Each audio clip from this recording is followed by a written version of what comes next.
Hi this is Vishnu. Last lecture में मैंने बताया था कि नेक्स्ट लेक्चर हम लोग सॉल्यूशन करेंगे जो भी क्वेश्चंस मैंने आपको दिए थे, ठीक है ना। हम लोगों ने कूलम्ब्स लॉ तक देखा था, ठीक है। कूलम्ब्स लॉ और उससे रिलेटेड जो क्वेश्चंस थे मैंने अपलोड किया था, तो आज हम लोग उसके सॉल्यूशंस को देखते हैं, ठीक है। तो लेट अस स्टार्ट।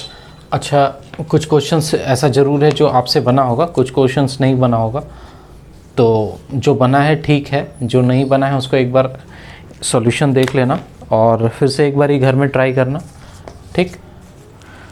चलो, फर्स्ट क्वेश्चन क्या है। फर्स्ट क्वेश्चन क्या था, from a neutral body 10 to the power 6 electrons. कोई एक न्यूट्रल बॉडी था, ठीक है। मान लो ये कोई बॉडी है, ठीक है।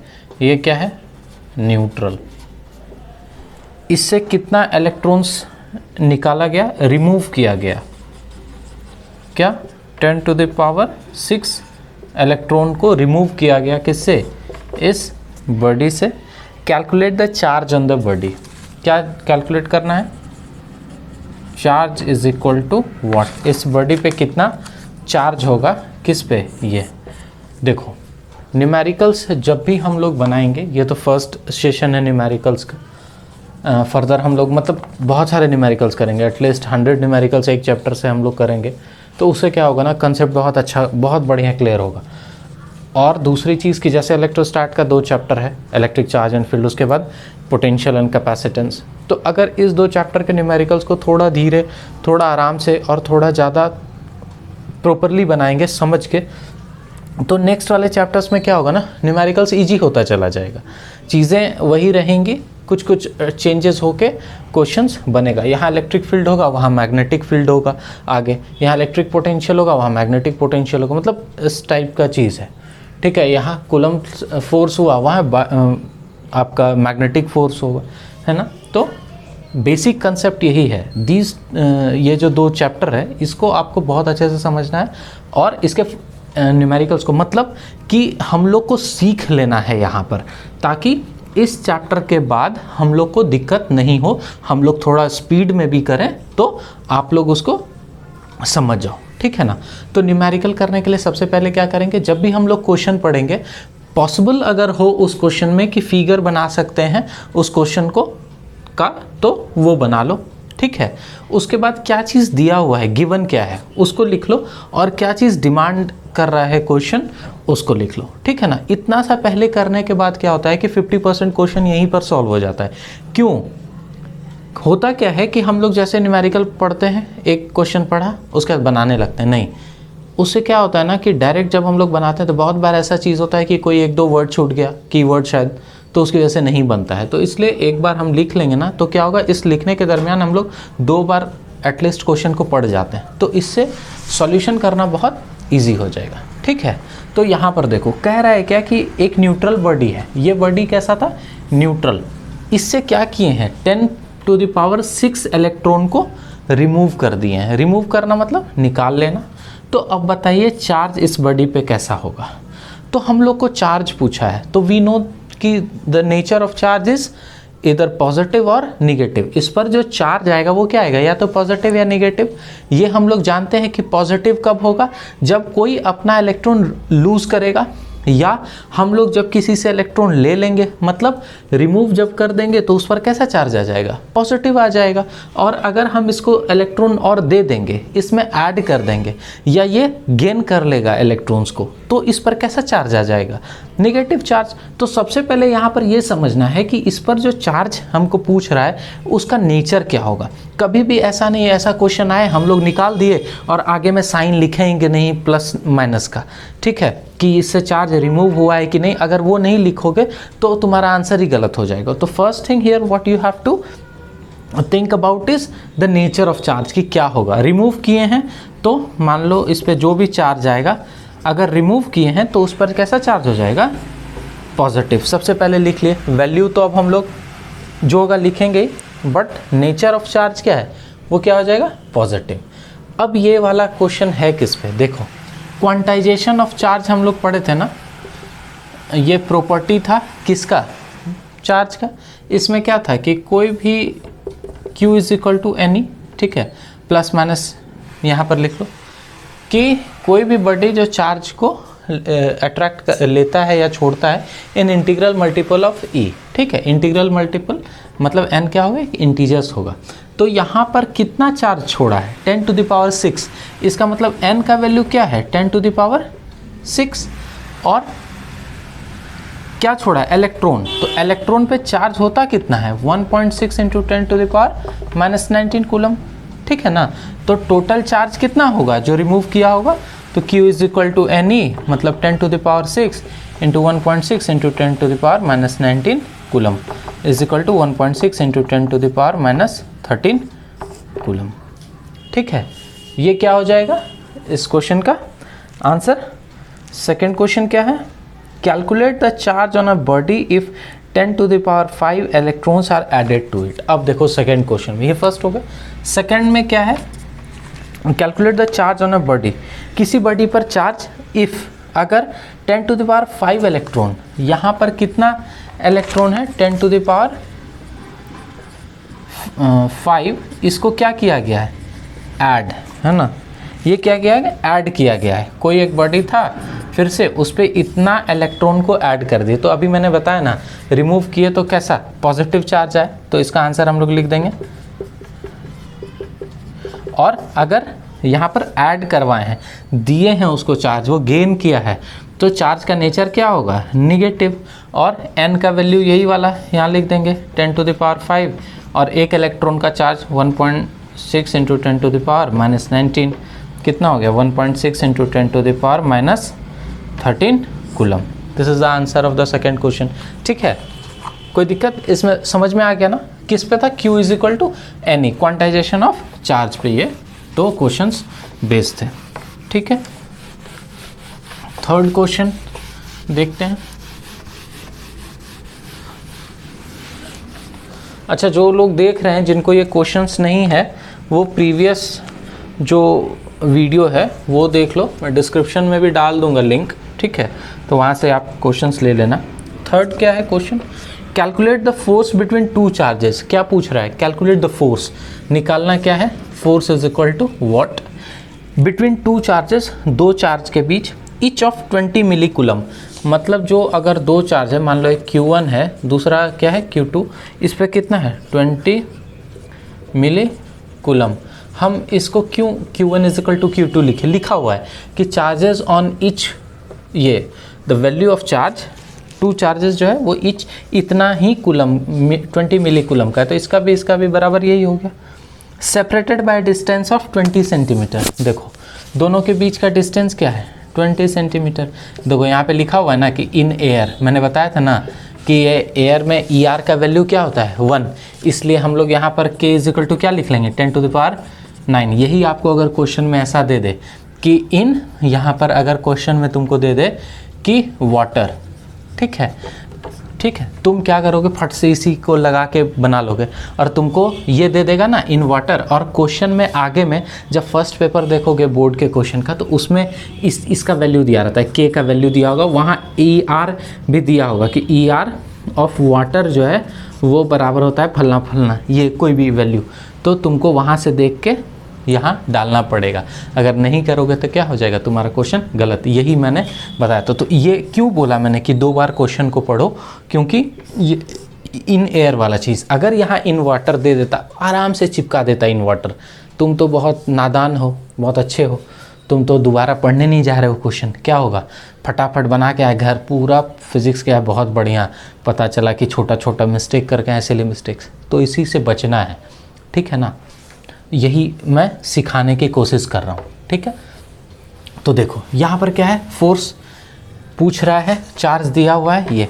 अब सबसे पहले कि हम लोग जो फोर्स लिखते हैं Q1 Q2 बाय R², तो जो भी वैल्यू आता है इसका यूनिट क्या लिखते हैं, न्यूटन। तो न्यूटन क्या है, SI यूनिट ऑफ फोर्स। तो चार्जेस जो है उस सब को पहले किस में कन्वर्ट करेंगे, SI यूनिट में। तो SI यूनिट में क्या होगा, 20 मिली कूलम, मतलब 20 इंटू 10 टू द पावर 20 मिली है ना, तो मिली सेंटी माइनस 3 कूलम हो जाएगा। देखो मिली कूलम बराबर 10 टू द पावर माइनस 3 से गुना कर दो, micro coulomb 10 to the power minus 6 ये होता है, ठीक है। 1 micro coulomb is equal to 10 power minus 6 coulomb, 1 milli coulomb is equal to 10 power minus 3 coulomb, ठीक है। तो this is the value of charge both the charges. R is equal to 20, cm है तो 20 इंटू 10 टू द पावर -2 है ना, senti deci metre -2, ये कर देंगे, ये किस में आ जाएगा, मीटर में। Now F is equal to we know that K Q1 Q2 by R square 9 into 10 to the power 9 into Q1 Q2 दोनों वही है ना, तो 20 into 10 to the power -3 into 20 into 10 to the power -3 R 20 into 10 to the power -2 का क्या हो जाएगा, whole square, यही हो जाएगा। यहाँ से हम स्क्वायर हटा देते हैं, ठीक है, यहाँ इसको एक बार और लिख दिए 20 20 पावर -2, 20 कट गया, ठीक है, ये -2 -4 ऊपर चला गया तो क्या हो गया, +4, ये इसको हटा दिए, यहाँ पर +4 कर दिए तो कितना हो गया, 9 into 10 to the power 9 4 13 -3 -6, 9 into 10 to the power कितना होगा, 7 6 13, तो 7 newton. This is the answer, ठीक है। चलो नेक्स्ट क्वेश्चन पे चलते हैं। और एक चीज़ और करना है कि न्यूमेरिकल्स में इस जो फोर्स वगैरह निकालते हैं ना, तो इसमें 10 टू द पावर ये 10 टू द पावर वो बहुत सारा रहता है, इसलिए थोड़ा कैलकुलेशन ध्यान से करना। ऐसा नहीं कि सब चीज़ समझ गए, क्वेश्चन समझ गए, बोले कैलकुलेशन है गलत कर दिए, तो वो नहीं, टाइम लेके थोड़ा 1 मिनट टाइम, बहुत तेज़ भागने से कुछ नहीं होगा, आराम से करोगे, अगर प्रैक्टिस बढ़िया है तो सारे क्वेश्चंस लगेंगे, ठीक है। उसके बाद क्या है, fourth question, the force between two charges when separated by distance of 50 centimetre in air is 40 Newton. कह रहा है क्या कि फोर्स जो है किसी दो चार्ज के कारण, मतलब मान लो ऐसे ये कोई दो चार्ज है, इस दोनों के बीच का जो फोर्स है वो कितना है, 40 न्यूटन। कब बोल रहा है ना, separated by distance of 50 centimetre. अगर इस दोनों चार्ज के बीच का डिस्टेंस 50 सेंटीमीटर था तो फोर्स का वैल्यू कितना था, 40 न्यूटन। पूछ क्या रहा है, what will be the force between them if the distance become 25। अब बोल रहा है क्या कि अगर इस दोनों के बीच का डिस्टेंस यहाँ से 25 हम कर दें, 25 सेंटीमीटर, तो बताओ force is equal to what, यही क्वेश्चन बोल रहा है। तो ये मान लो क्या है, कोई भी दो चार्जेस है, ये तो डिफरेंट चार्जेस नहीं बोला है, मतलब दोनों क्या होगा, सेम, ठीक है। तो हम लोग नॉर्मल जो ऐसे तरीका जो है, बेसिक तरीका बोर्ड वाला वो मैं बता रहा हूँ। तो F इज इक्वल टू हम लोग लिखते हैं फर्स्ट वाले केस से 40 is equal to K Q square by 50 into 10 to the power -2 का होल स्क्वायर होगा। तो हम लोग 40 50 इंटू 10 टू द पावर -2 का whole square by 9 into 10 to the power 9 अगर लिख लें तो ये बराबर किसके हो जाएगा, Q स्क्वायर के। अब इस केस में अगर लिखेंगे K Q1 Q2 by R square, यहाँ पर क्या हो जाएगा, 25 इंटू 10 टू पावर -2 का होल स्क्वायर, देखो, और ये K Q square by 25 into 10 to power -2 का होल स्क्वायर, ये F डैश कुछ भी होगा, ठीक है। K का वैल्यू हम लोग को पता है 10 to the power 9 into 10 power 9 Q square, इसका वैल्यू क्या है, ये, इसको उठा के यहाँ रख दो बस, ठीक है, और 9 इंटू 10 पावर 9, देखो आंसर आ जाएगा, ठीक है। ये एक तरीका है, दिस इज़ अ प्रोसेस जो हम लोग नॉर्मली बोर्ड्स में लगाते हैं, क्योंकि बोर्ड्स में ऐसे क्वेश्चन 2 या 3 नंबर में आते हैं, तो एग्जामिनर एक्सपेक्ट करता है कि थोड़ा सा बच्चा मेहनत करे, ऐसा नहीं कि डायरेक्ट आंसर डाल दे, ठीक है। तो एक तो ये तरीका है। दूसरा हम लोग इस तरह से भी कर सकते हैं। पहले केस में क्या था, F इज इक्वल टू क्या होता है, K Q1 Q2, मान लो सेम है चार्जेस, कुछ कहा नहीं है, इसका हम ले सकते हैं। तो K Q1 Q2 by R square की जगह क्या कर सकते हैं, 50 cm है ना, तो 10 टू द पावर -2 का होल स्क्वायर। सेकेंड फोर्स ये F1 है, F2 सेकेंड में क्या कर रहा है, ये पूछ रहा है K Q स्क्वायर, अब ये क्या हो जाएगा, 25 इंटू 10 टू पावर -2 का होल स्क्वायर, यही ना है। या हम लोग इसको लिख सकते हैं 50/2 इंटू 10 टू पावर -2 का होल स्क्वायर, ठीक है, कोई दिक्कत। देखो गलती ऐसा नहीं करना कि ये डिस्टेंस आधा हो गया तो फोर्स फट से हाफ हो जाएगा, नहीं, क्यों, ये याद रखो, F is inversely proportional to the square of distance between them. अगर ये आधा हो गया है तो 4 टाइम्स घट जाएगा फोर्स। कैसे, यहाँ से समझ जाएंगे हम लोग। देखो F1/F2 कर दो, F1/F2 कर दो यहाँ से, तो क्या हो जाएगा KQ²। अभी सोच लो कि ये 50 सेंटीमीटर नहीं ये है, ठीक है, कोई दिक्कत नहीं है। अभी let's say this is 50 metre.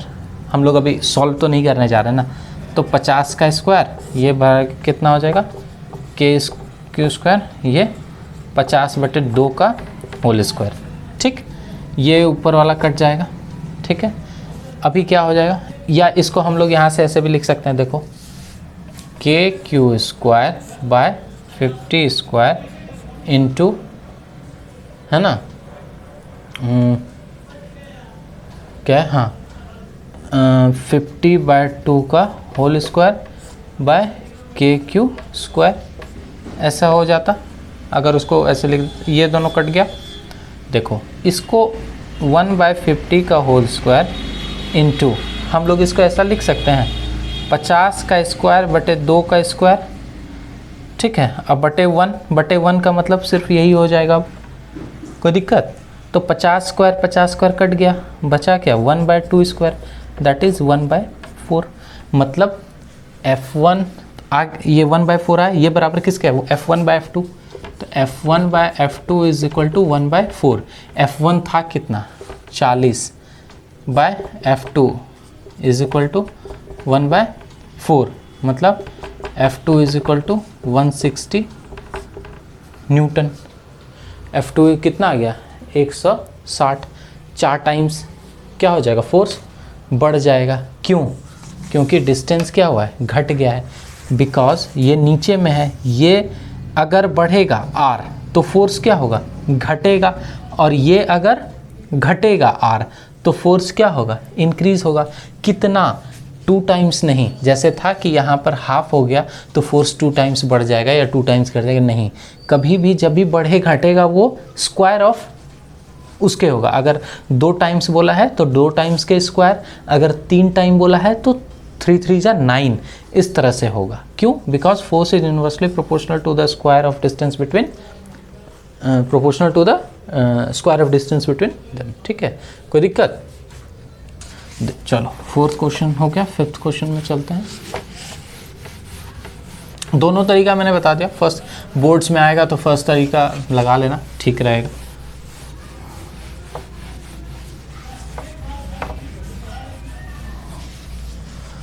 हाँ, 5th क्वेश्चन क्या है,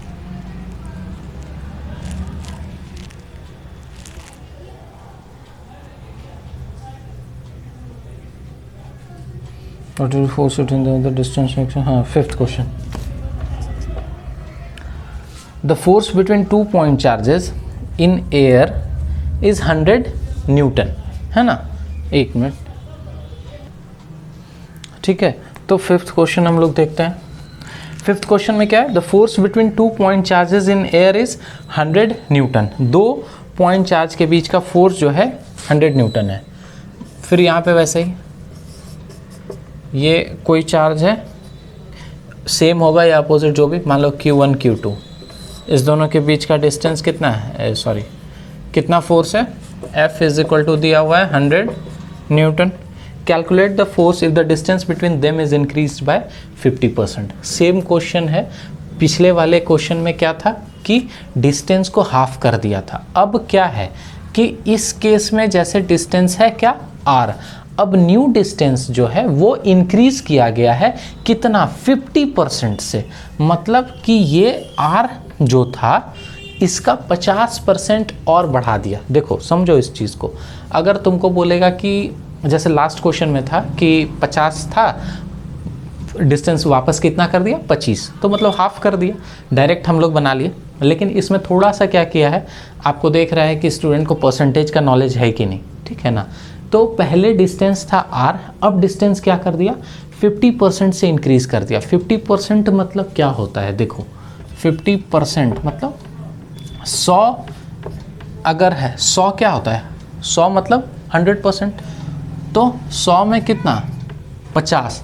अगर R जो है 100% था, ठीक है, तो 50% इसका और इंक्रीज करके तो इसका 50% क्या होगा, तो r इंटू 50/100 मतलब r/2 ऐसे समझ लो, या 50% मतलब हाफ, ठीक है, इतना इंक्रीज किया है। तो अब जो डिस्टेंस ये क्या है r/2, this is the distance what is increased, 50% increase करने से इतना इंक्रीज हुआ है, मतलब ओरिजिनली कितना था r और इंक्रीज्ड कितना हो गया r/2 मतलब 3r/2, अब क्या हो गया न्यू डिस्टेंस, है ना। मतलब अगर ये r कुछ भी तुम ले लो, पहले अगर 100 था तो अब कितना हो गया 300 मतलब 150 हो गया, ठीक है ना। कोई दिक्कत, बस या तो इस तरह से करके या वैल्यू रख के आप मेज़र कर सकते हो, आ जाएगा आंसर, ठीक है। कैसे करोगे समझ में आ गया ना।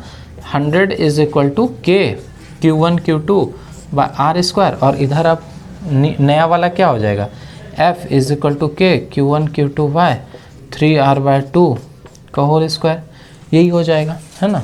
तो दोनों को क्या करो, कुछ नहीं, सिंपल डिवाइड कर दो या कुछ भी, या इसका वैल्यू यहाँ से ये जो है ना k q1 q2 का वैल्यू यहाँ पुट कर दो, क्या हो जाएगा 100 इंटू r² बटे 3r²/2, 3r² मतलब 9r²/4, r² कट गया, 4 ऊपर चला जाएगा, 100 गुने 4/9, आंसर निकाल लेना। इतना हो जाएगा क्या फोर्स, ठीक है। देखो डिस्टेंस बढ़ गया तो फोर्स क्या हो गया, घट गया, है ना। 400/9 करेंगे तो क्या हो जाएगा, फोर्स डिक्रीज कर गया। ऐसे भी समझो कि दो चार्ज, मतलब तुम घर में हो तो पापा से बहुत नज़दीक हो, तो फोर्स ऑफ अट्रैक्शन मतलब डर जो है, जो फोर्स ऑफ अट्रैक्शन है वो क्या है, ज़्यादा है।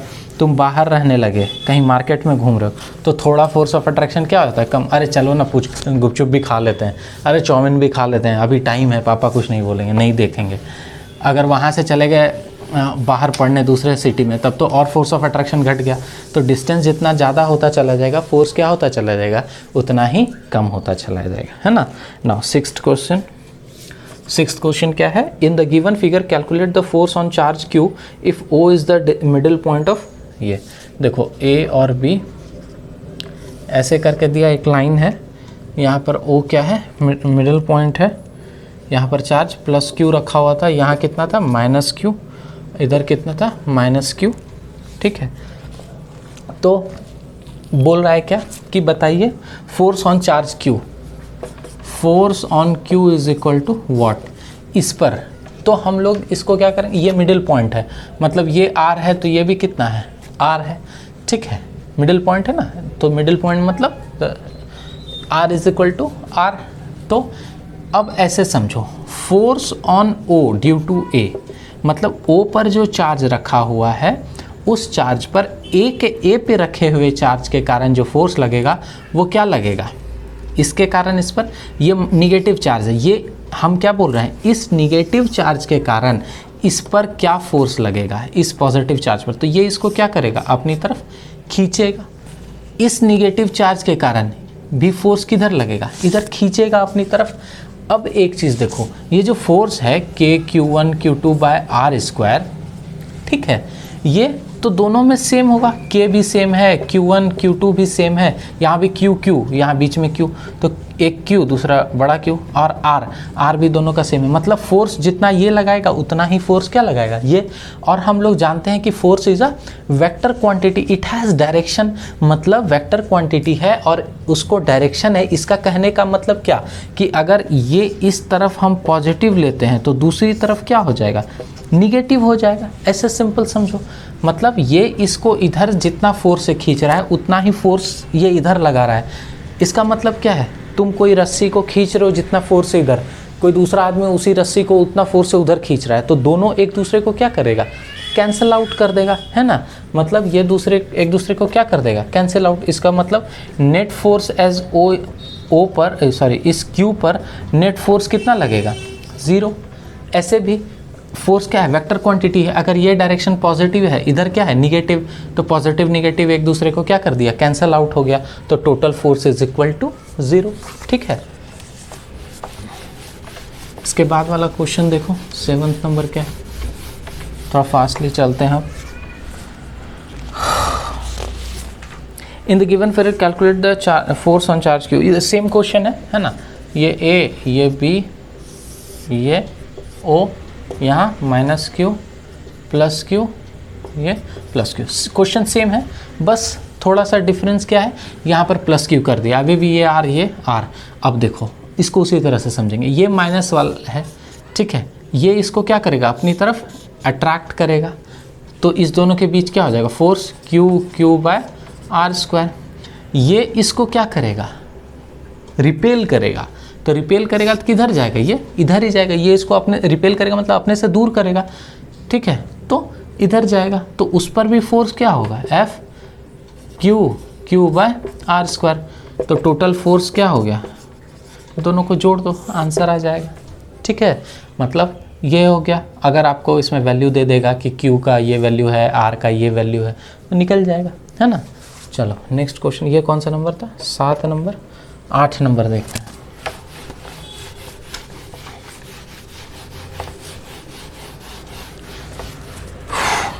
ABCD is a square with side length, एक ये स्क्वायर है ना, ABCD, साइड लेंथ इसका क्या है, S। Find force on Q place at the centre of the square, ये यहाँ पर कोई चार्ज है Q मतलब प्लस Q होगा, सेंटर पर रखा हुआ है, उस पर फोर्स बताइए, और बाकी यहाँ पर कितना चार्ज है, माइनस क्यू प्लस क्यू, यहाँ पर माइनस क्यू, यहाँ प्लस क्यू। देखो यहाँ पर किस पर निकालना है, ये ओ पर रखे हुए चार्ज जो कि कहाँ है, सेंटर है, ठीक है, तो सेंटर है, हम लोग जानते हैं कि डायगोनल जो है स्क्वायर का वो एक दूसरे को क्या करता है, इक्वली डिस्ट्रीब्यूट करता है, मतलब ये बराबर क्या होगा इसके, ये बराबर इसके होगा ना। तो देखो ये माइनस क्यू, ये भी क्या है माइनस क्यू, और ये क्या है प्लस क्यू, ये माइनस क्यू इसको अपनी तरफ क्या करेगा, अट्रैक्ट करेगा, ये इस पर जो फोर्स लगाएगा, ये माइनस क्यू भी इसको क्या करेगा, अपनी तरफ अट्रैक्ट करेगा, है ना। दोनों का क्या है, फोर्स सेम होगा, क्यों, वही एफ क्यू बाय जो डिस्टेंस है वो तो सेम है, तो एक दूसरे को क्या कर देगा, कैंसिल आउट, ये इधर ही नहीं जाएगा ना इधर ही जाएगा। ये प्लस इस प्लस को क्या करेगा, रिपेल करेगा अपने से दूर, ये प्लस इस प्लस को क्या करेगा, ये भी रिपेल करेगा, और दोनों का फिर से वैल्यू क्या हो गया, सेम, ये फिर एक दूसरे को क्या करेगा, कैंसिल आउट, दोनों अपोजिट डायरेक्शन में, तो नेट फोर्स इसको क्या लग गया, net force is equal to 0, answer, ठीक है। चलो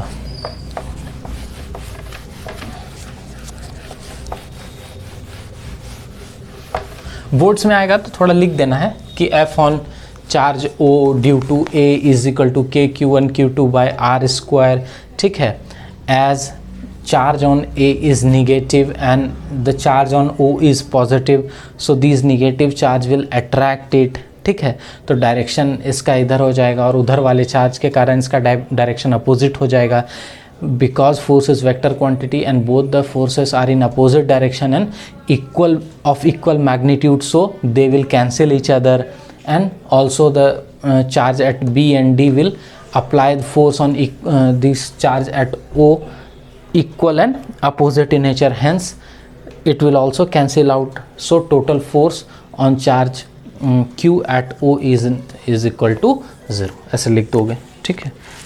9 नंबर देखो, 9 नंबर क्या है, in a given figure calculate the force on a unit positive charge place at 8 A, यहाँ भी एक स्क्वायर दिया हुआ है ऐसे करके, ए बी सी डी, ये क्या है minus 16 into 10 to the power minus 9, 16 into 10 to the power minus 9, ये 32 into 10 to the power minus 9, ठीक है, सबका 4 सेंटीमीटर दिया हुआ है। बोल रहा है तुमको क्या, इन the given figure calculate the force on a unit positive charge, यहाँ पर कैसा चार्ज रखा हुआ है, unit positive charge, placed at A, find the length of each side on the the length of each side of square is 4 centimetre. कह रहा है क्या, इस ए पर जो एक चार्ज रखा हुआ है unit positive charge plus Q, इस पर बताइए टोटल फोर्स कितना लगेगा इन तीनों चार्जेस के कारण। ये क्या है, ये प्रिंसिपल ऑफ सुपरपोजिशन वाले कंसेप्ट पे क्वेश्चन है। प्रिंसिपल ऑफ सुपरपोजिशन क्या कहता है कि मल्टीपल चार्जेस अगर किसी सिस्टम में होगा या किसी एक जगह बहुत सारे चार्जेस होंगे, तो उस केस में जब हम किसी दो चार्ज के बीच, मान लो ए और डी पे रखे चार्ज, किसी दो चार्ज के बीच का जो फोर्स लिखेंगे वो वहाँ पर बाकी जो प्रेजेंट है चार्जेस उससे फ्री रहेगा। मतलब क्या, हम अगर लिखेंगे force on A due to D is equal to क्या लिख देंगे, k q into 16 into 10 to the power minus 9 by दोनों के बीच का distance 4 into 10 to the power minus 2 का होल स्क्वायर। डायरेक्ट इस दोनों से कोई इफेक्ट इसको पड़ा नहीं पड़ा, इसके कारण लिखेंगे तो F on A due to C के Q 32 into 10 to the power minus 9 अब बटे देखो ये 4 है, ये 4 है, ये डिस्टेंस कितना हो जाएगा 4 स्क्वायर प्लस 4 स्क्वायर का रूट अंडर, मतलब 16 प्लस 16 का रूट अंडर हो जाएगा ना 32 का रूट अंडर। 32 क्या होता है 8 चौके 32, मतलब 2 2 4 2 दूनी 8 16 दूनी 32, मतलब 2 2 2 रूट 2 हो जाएगा, है ना, नहीं सॉरी 4 रूट 2 हो जाएगा, ठीक है 4 रूट 2, तो ये क्या हो जाएगा 4 रूट 2 सेंटीमीटर।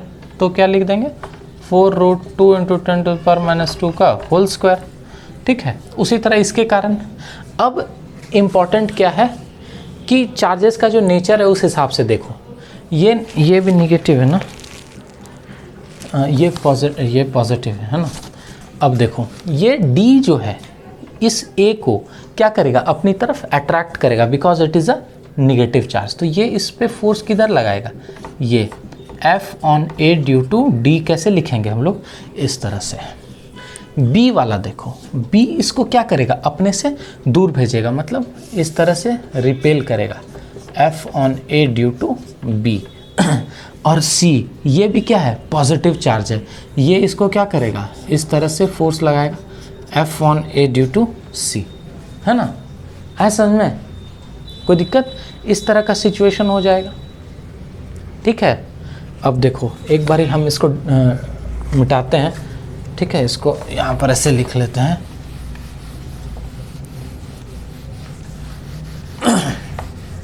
देखो ये जो A पर जो चार्ज था इस पर कैसा कैसा फोर्स लग रहा है, force on A due to B ये इधर, force on A due to D इधर, और ये force on A due to C, ये 3 फोर्स लग रहा है। अब एक चीज़ बताओ, हम लोग पढ़े थे ना चार्ज क्वांटाइज, ये चार्ज का प्रॉपर्टी की एडिटिव नेचर, यही अब समझ में, यहाँ देखो एक बार समझ लो। Additive nature, additivity property of charge क्या था, because charge is a scalar quantity, तो हम लोग उसको आराम से जोड़ देते थे कि अगर ऐसा कोई एक सिस्टम है, यहाँ पर अगर +5Q -3 +5 -2 +1 -10 ऐसे करके इस बोलेंगे क्या कि इस सिस्टम में इतना चार्जेस है, तो बताओ टोटल चार्ज क्या होगा, तो 5 5 10 1 11 में गया 10 2 12 3 15, तो माइनस चार्ज बोलेंगे क्या, इस सिस्टम का टोटल चार्ज कितना है -4। क्यों इसको -4 बोल दिए, because charge is a scalar quantity, आराम से जोड़ घटाव कर दिए। लेकिन अब इस केस में देखो क्या है, फोर्स क्या है एक वेक्टर क्वांटिटी है, तो it is not possible for us to add these 3 forces scalarly, है ना। तो अब हमको क्या करना पड़ेगा, यहाँ पर देखो ये 3 फोर्सेस हैं, हम क्या करेंगे किसी 2 फोर्सेस को पहले सॉल्व करेंगे। कैसे करेंगे, हम लोग पढ़े हैं पैरेललोग्राम लॉ ऑफ एडिशन, ये पढ़े ना पैरेललोग्राम लॉ ऑफ एडिशन। क्या होता है पैरेललोग्राम लॉ ऑफ एडिशन, इस तरह से कुछ था, ऐसे करके 2 वेक्टर के बीच का सम निकालते थे, ये इसका क्या आता था रिजल्टेंट वेक्टर था ना, ये P था, ये कोई वेक्टर Q था, तो रिजल्टेंट वेक्टर R जो होता था उसका मैग्नीट्यूड जो बोलते थे वो क्या होता था P² + Q² + 2PQ cos theta, ठीक है, कोई दिक्कत। अब यहाँ पर वही लगाएंगे, ये फोर्स का वैल्यू जो भी आएगा force on A due to C, ये तीनों कैलकुलेट कर लेंगे, या नहीं भी कैलकुलेट कर लोगे कुछ भी अभी लिख लेना F1 F2 ऐसे करके अपने मन से, ठीक है। तो अब इस दोनों के बीच का हम फोर्स अगर निकालने जाएं, देखो तो क्या होगा यहाँ पर, ये मान लो, देखना ध्यान से हम बोल रहे हैं, मान लेते हैं इसको, मान लेते हैं F1, इसको F2, इसको F3। तो F2 और F3 के बीच का फोर्स निकालेंगे तो इसी हिसाब से निकलेगा। तो क्या हो जाएगा, F2 square plus F3 square plus 2 into F2 F3 into cos 90 degree. इस दो के बीच का एंगल कितना है, 90 डिग्री। तो 90 degree cos 90 is equal to क्या होता है, 0।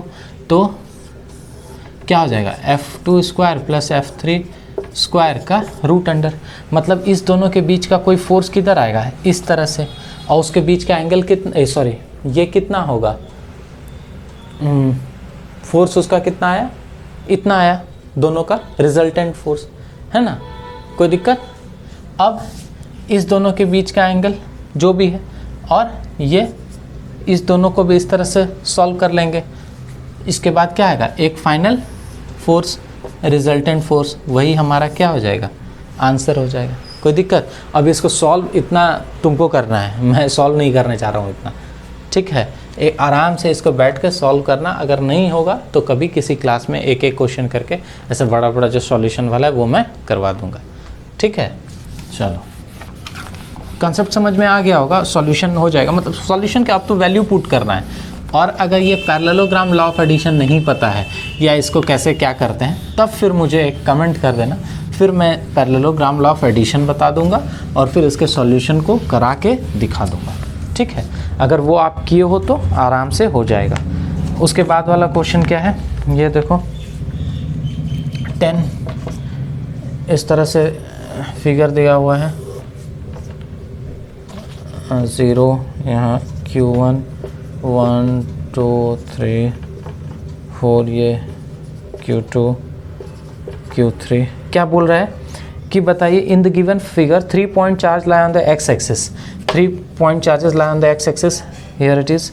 Q1 का वैल्यू दिया है, Q2 का, Q3 का वैल्यू दिया है, ठीक है। और ये दिया हुआ है Q2 का x इज इक्वल टू 2, ये ऐसे भी दिख रहा है 2 मीटर 3 मीटर 4 मीटर सब मीटर में है। कैलकुलेट कर रहा है x3 पे, बोल रहा है कि x3 पे रिजल्टेंट फोर्स क्या होगा। तो सिंपल है, हमको फोर्स किस पर निकालना है, इस पर। ये भी क्या है, principal of superposition, more than 2 charges वाला सिस्टम है।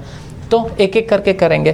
तो 3 पर फोर्स सबसे पहले क्या लिखेंगे, फोर्स ऑन 3 ड्यू टू 2, वो बराबर कितना हो जाएगा, k Q2 Q3 bye 1 square. दोनों के बीच का डिस्टेंस कितना है, 1।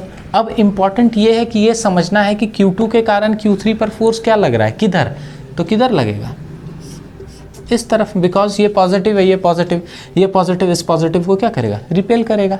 उसी तरह से F on 3 due to 1 K Q1 Q3 by, अब डिस्टेंस क्या होगा 3, तो 3 का स्क्वायर।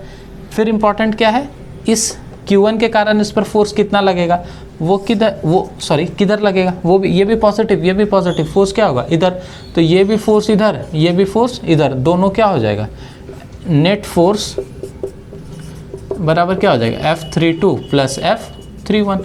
वैल्यू सबका रख दो और सॉल्व कर लो, आंसर आ जाएगा, ठीक है। लेकिन ऐसा नहीं कि बस यहीं छोड़ देना, तुमको सॉल्व करना है, क्योंकि बोर्ड्स में तुमको क्वेश्चन आएगा तो तुमको सॉल्यूशन देना पड़ेगा वहाँ पर। मेरे जैसा मतलब टाइम नहीं बचा लेना अपना, ठीक है। 11 नंबर क्वेश्चन क्या है, चलो एक दो क्वेश्चन देखते हैं, कितना है, ज़्यादा नहीं है, 2 ही क्वेश्चन इंपॉर्टेंट, मतलब बड़ा बड़ा है। 11 नंबर क्वेश्चन क्या है, देखो फटाफट देखते हैं। In the given figure 3 point charges are situated at the corner of an equilateral triangle of side 10 centimetre. एक इक्विलैटरल ट्रायंगल है, इसका साइड कितना है, 10 सेंटीमीटर। चार्जेस रखा हुआ है, रिजल्टेंट फोर्स बोल रहा है on the charge at B, ये क्या है ए, ये क्या है बी, ये क्या है सी। यहाँ कितना है -100 माइक्रोकूलम, यहाँ कितना है +100 माइक्रोकूलम, यहाँ कितना है +100 माइक्रोकूलम। ये चार्ज इस तरह से रखा हुआ है। बी पर जो चार्ज है उस पर बता रहा है कि फोर्स बताइए और उसका डायरेक्शन क्या होगा वो बताइए। तो देखो ये प्लस चार्ज है, ये प्लस चार्ज इस प्लस चार्ज को क्या करेगा, रिपेल करेगा, किधर जाएगा, इधर ऐसे। ये माइनस चार्ज है, ये माइनस चार्ज इस प्लस चार्ज को क्या करेगा, अट्रैक्ट करेगा। फोर्स किधर लगेगा, इधर, मतलब force on B due to A, और ये क्या हो गया, force on B due to C, यही दो फोर्स है। इसका रिजल्टेंट फोर्स किधर आएगा, दोनों का इस तरह कहीं बीच में। फिर से वही करेंगे, ये मान लो F1 है, ये क्या है F2 है, तो F1 square plus F2 square plus 2F into F1 F2 into cos. अब देखो कॉस, ये एंगल कितना हो जाएगा, ये इंपॉर्टेंट है। देखो ऐसे सिंपल से समझ लो, ये एंगल 60 है, ठीक है, ये भी कितना है 60 है, तो ये 60 है तो ये पूरा कितना हो जाएगा 180। इसका मतलब ये कितना है 120 डिग्री। तो यहाँ पर कॉस की जगह क्या इंटू कॉस 120 डिग्री, सबका वैल्यू रख दो, आंसर आ जाएगा। ठीक है, कोई दिक्कत, डायरेक्शन पूछेगा तो ऐसे बता दोगे, या फिर इसको हम लोग tan theta is equal to करके डायरेक्शन बता सकते हैं। ठीक है, इसको सॉल्व कर लेना, आंसर आ जाएगा। नेक्स्ट क्वेश्चन, नेक्स्ट वाला क्वेश्चन थोड़ा सा मैं बता देता हूँ, वो थोड़ा इम्पॉर्टेंट है, मतलब बोर्ड्स में आता रहता है हर बार, मोस्टली हर बार आ ही जाता है। ये या तो ये वाला 11th वाला एक स्क्वायर वाला जो कराया था, ये अभी जो कराऊंगा ये 12th वाला, ये मतलब 3-4 क्वेश्चन ये सब जो है ना, ये कोई ना कोई एक बड़े वाले में आ ही जाता है। ठीक है, क्या है, 2 identical charge points pair of mass 10 gram. 2 identical, ये कह रहा है कि एक मास है 10 ग्राम का, 2, वो सस्पेंड किया हुआ है thread of a length L centimetre, इस तरह से है ना, इसको यहाँ से सस्पेंड कर रहे हैं, सस्पेंड कर लटका दिए हैं। ठीक है, ये कितना है L सेंटीमीटर, ये भी L centimetre. Calculate the charge on it's sphere, ये इस पे Q, ये Q, बताइए कि इसका चार्ज कितना होगा। इसका मास दिया हुआ है कितना 10 ग्राम, ये भी कितना है 10 ग्राम।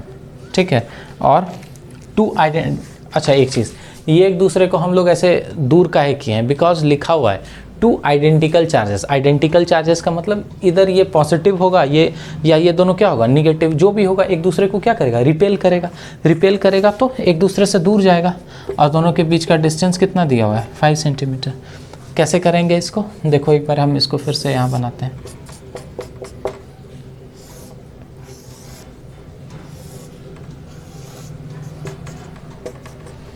ठीक है, ये एंगल दिया हुआ 60 डिग्री, ये भी L, ये भी L, 5 सेंटीमीटर। ठीक है, हम लोग को निकालना क्या है, चार्ज। अच्छा देखो, फोर्स अगर हम लोग लिखते हैं, इस पे लिखो चाहे इस पे, फोर्स क्या होगा F is equal to k q square by are square. इस पे भी वही हो जाएगा k q square by are square, because distance तो दोनों के बीच सेम है, चार्ज भी सेम है। तो हम लोग इसको यहाँ से लिख लेंगे, के का वैल्यू पता है, क्यू का वैल्यू हम लोग को निकालना है, आर हम लोग को पता है। देखो यहाँ पर एफ हम लोग को नहीं पता है और क्यू भी हम लोग को नहीं पता है, मतलब 2 चीज़ है जो नहीं पता है। ठीक है, तो हम लोग इस सॉल्यूशन को, इसका सॉल्यूशन कर सकते हैं क्या, नहीं। तो सबसे पहले या तो एफ फाइंड करना होगा या क्या करना होगा, क्यू फाइंड करना होगा। वो कैसे करेंगे इस क्वेश्चन में, देखो इसको अच्छे से समझ लो। न्यूटन्स लॉ का जो फ्री बॉडी डायग्राम है उसका यहाँ पर हम लोग यूज़ करेंगे। फिर से मैं बोल रहा हूँ, कमेंट कर देना अगर फ्री बॉडी डायग्राम नहीं आता है न्यूटन्स लॉ का, तो वो भी मैं आपको बताऊँगा आराम से। ठीक है, देखो ये इस तरह से है, ऐसे करके छोड़ दो उसको, इसको एक देखो समझ में आएगा। ये एंगल, अच्छा ऐसे करके, ये एंगल कितना था 60 डिग्री है ना, रहने दो। ये L है, इस पर फोर्स कितना लगा हुआ है, k q square by are square. ठीक, ये इसका मास कितना है 10 ग्राम। तो मास है तो इसका मतलब नीचे एक फोर्स लगेगा, what is that force, mg। ये mg क्या है, ये वेट है। मास और वेट अलग होता है, मास का यूनिट क्या होता है kg, एसआई यूनिट, और इसका वेट का यूनिट न्यूटन। जब मास को हम लोग acceleration due to gravity that is g towards the centre of the earth उससे मल्टीप्लाई कर देते हैं तो वो क्या बन जाता है, वेट। ठीक है, हम लोग को करना क्या है, हम लोग को या तो F निकालना है या Q। आंसर तो Q देना है, लेकिन हम लोग को F भी नहीं पता है, तो पहले कोई निकालना होगा। तो देखो ये हो गया।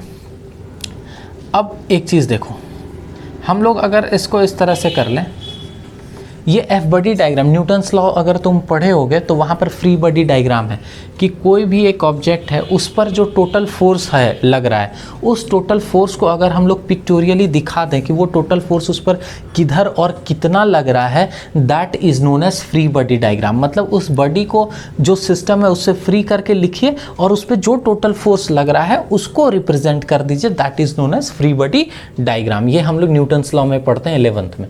ठीक है, ये तो उसी हिसाब से ये यहाँ पर इस तरह से ये 60 डिग्री है, ये अगर ऐसे करो ये कितना हो जाएगा 30 डिग्री। ठीक है, क्यों 30 डिग्री, देखो ऐसे जोड़ दो, ये 60 है ना। कैसे बता दें तुमको, देखो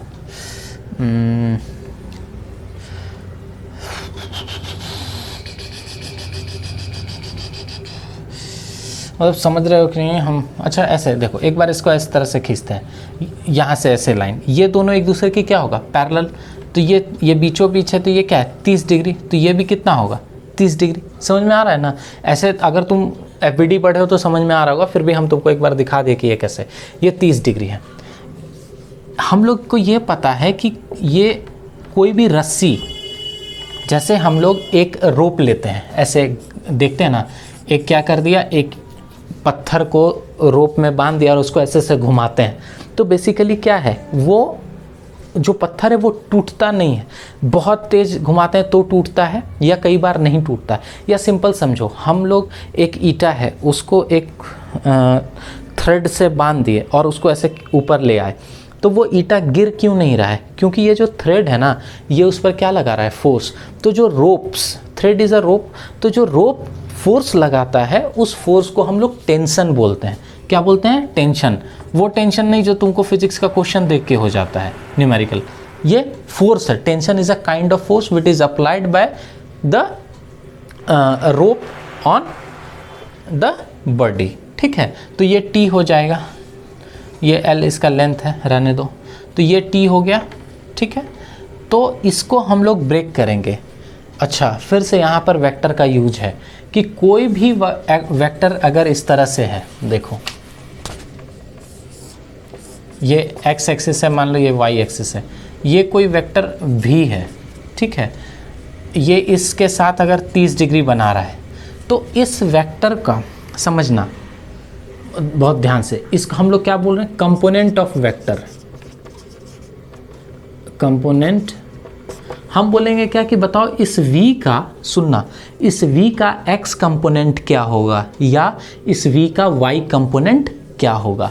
क्यों v और y कंपोनेंट होगा, v और y कंपोनेंट होने का मतलब कि ये जो v वेक्टर है ना वो इस दोनों के बीच में है, मतलब दोनों को मिला के ये बना है। मतलब तुम समझो, ये तुम हो, ठीक है, ये नानी का घर है और ये दादी का घर है। ठीक है, अगर मान लो तुमको दशहरा में पैसा मिलता है, किसके लिए पैसा मिलता है, बोलते हैं नॉर्मली हम लोग घर में क्या होता है, हम लोग की तरफ बोलते हैं कि भाई मेला देख लो, फेयर जो है ना उसमें घूमने के लिए, मिठाई खाने के लिए, हर जगह अलग अलग, कहीं बोलते हैं चॉकलेट्स खा लेना इसके लिए। लेकिन वो करता क्या है, वो फ्रेंड्स के साथ डोमिनोज चला जाता है। तो ठीक है, जो भी है, तो ये नानी का घर हो गया, ये दादी का घर हो गया, तुम क्या है बीच में हो, मतलब कि तुमको इधर से भी प्यार मिलेगा और क्या होगा, इधर से भी। तुमको जो पैसा मिल रहा है, मान लो तुम्हारे पास 100 रुपया है अभी, तो ये 100 रुपया तुमको दशहरा में कुछ पार्ट उसका इधर से मिला होगा, कुछ पार्ट क्या होगा, इधर से मिला होगा, है ना। मान लो इधर से 30 रुपया मिला, इधर से क्या मिला 70, या इधर से 70 इधर से 30, कुछ भी मिला होगा। तो कहने का मतलब कि द 100 रुपीज़ का ये 30 और 70 क्या है, कंपोनेंट है, मतलब ये दोनों मिलके ही 100 बना है। तो दीज आर द कंपोनेंट्स। उसी तरह कोई भी वेक्टर जब दो एक्सिस के बीच होता है, ये अगर हम वेक्टर पढ़ाते तो और क्लियर तुमको बता पाते, प्रूव करके दिखाते हैं, वहाँ भी नहीं, बस आप समझ लो कि कोई वेक्टर किसी एक्सिस के बीच में है तो ये वेक्टर जो है इसकी तरफ भी है और इसकी तरफ भी है। मतलब ये जो बना है इसका कुछ कंपोनेंट x का है, कुछ कंपोनेंट क्या है y का। वो कंपोनेंट हम कैसे निकालते हैं, वो जैसे अगर मान लो हम बोलेंगे क्या कि ये x के साथ 30 डिग्री बना रहा है, तो आपको पूछेगा कि बताइए x कंपोनेंट और y कंपोनेंट क्या होगा, तो कैसे लिखेंगे x कंपोनेंट और y कंपोनेंट।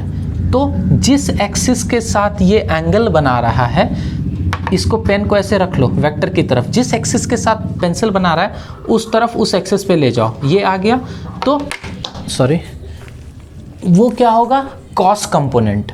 ये क्या हो जाएगा, ये v cos 30 degree. v is the magnitude of, ये v बराबर क्या है इस वेक्टर का मैग्नीट्यूड, इसका लेंथ। तो ये जो v cos 30 this is the x component. अगर y कंपोनेंट की बात करें तो फिर यहाँ से 90 डिग्री चले जाना, किधर जाएंगे, यहाँ जब हम यहाँ से यहाँ आए हैं तो क्या लिखे v cos 30, अब 90 डिग्री जाना है तो नीचे भी जा सकते हैं ऊपर भी, लेकिन हम लोग 90 डिग्री उस तरफ जाएंगे जिधर वेक्टर है। वेक्टर किधर है, इधर गए, तो उस 90 डिग्री वाले एक्सिस को हम लोग उसका साइन कंपोनेंट, मतलब ये क्या होता है v sin 30। This is the way how we break a vector in its component when it is in between the axis। अगर एक्सिस के बीच में तो इसके कंपोनेंट को हम लोग इस तरह से ब्रेक करते हैं, this is v cos theta, this is v sin theta. ठीक है, अगर ये एंगल इधर होता तो ये cos होता, ये sin होता। अब यहाँ पर देखो ये क्या है, मान लो एक एक्सिस ये है, एक क्या है एक्सिस ये है, ये 30 डिग्री बना है, तो ये t, तो ये क्या हो जाएगा t cos 30 डिग्री, ये क्या हो जाएगा t sin 30 डिग्री।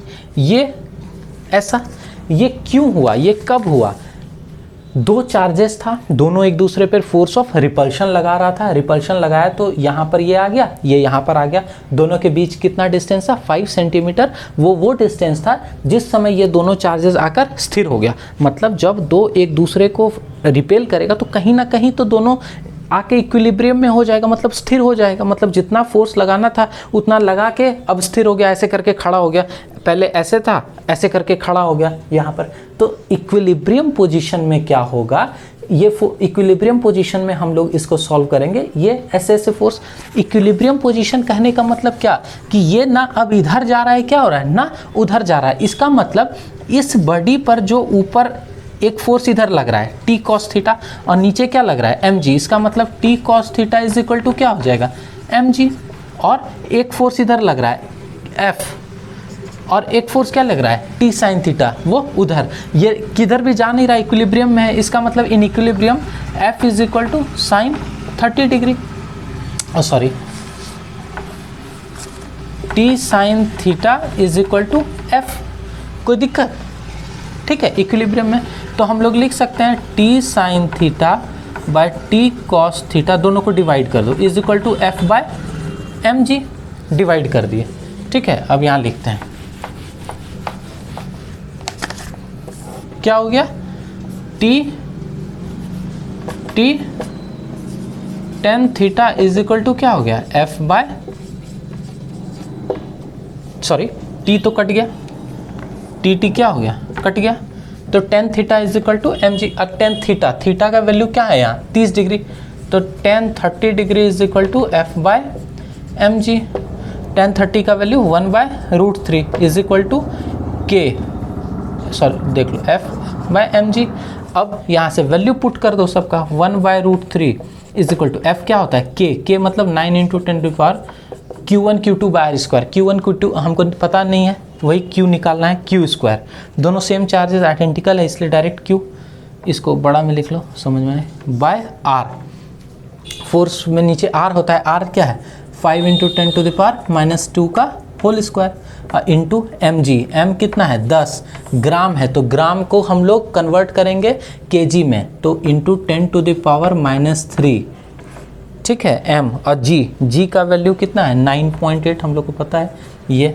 अब इसको इधर कर लो, इसको इधर लेते आओ, q स्क्वायर सॉल्व कर लो और सबको q के लिए क्या कर देंगे रूट में लेते आएंगे, आंसर आ जाएगा। ठीक है, यहाँ पर समझना सबसे ज़रूरी चीज़ क्या था, वो ये क्यों हुआ, फिर से एक बार हम बता देते हैं इसको, फिर आज क्लोज करेंगे। नेक्स्ट क्लास में जो है ना, जो थोड़ा सा क्वेश्चंस रह जाएगा 3-4, उसको डिस्कस करके हम लोग आगे बढ़ेंगे, ठीक है।